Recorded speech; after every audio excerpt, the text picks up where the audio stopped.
Hi, welcome to Roll for Monster, the series where I let the dice gods decide what crochet monster I am going to create. I'm sorry that there's no happy dice sounds in this video. There will be next time.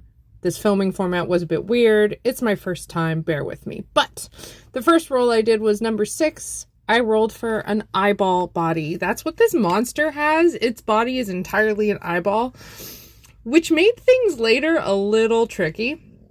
And those are the two parts. And here, look at this. I love the colors. I went with this watermelon skinny chenille yarn, which I love. It's one of my favorites. And next we roll for limbs, arms, or legs. I rolled 2d4.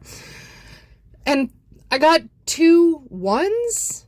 And I was like, how's this even going to work? Because 1 is limbs. Am I going to be able to fit 4 limbs on this eyeball body? But I was like, I guess we're going to do it or try. And the first set of limbs I rolled is for wide, flat-ended short limbs. And I also rolled for small cone limbs. These are the small cones, and I decided to make them the feet once I was planning it out. And these are the wide, flat-ended short. So since they're the hands, I added the little nails with the watermelon.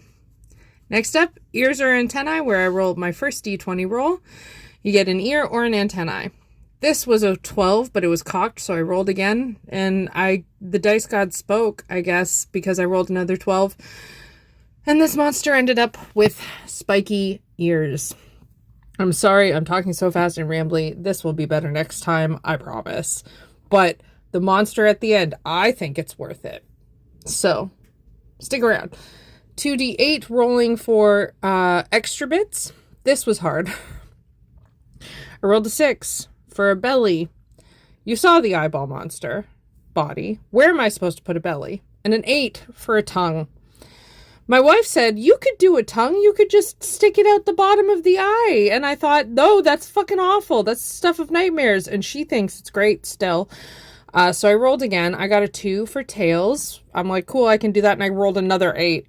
And I was like, no. So I just re-rolled the 8 and I got 5, for hair. So I'm like, cool, time to roll for the hair and the tails. Specifically, it's a d6 for the tails. And I got a 6, which is the tail with the hair puff. I've done this tail a couple times on some of my tester monsters, so it's a pretty easy one to do.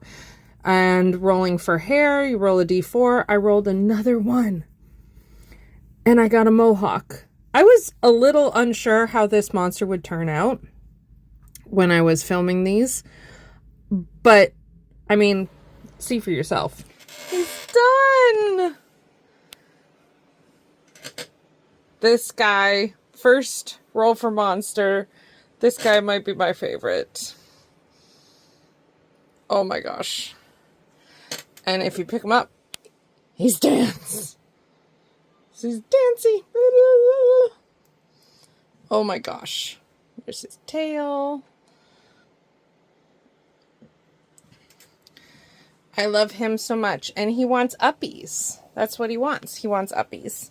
He says, hug me please, mama. He says, hug me please, mama.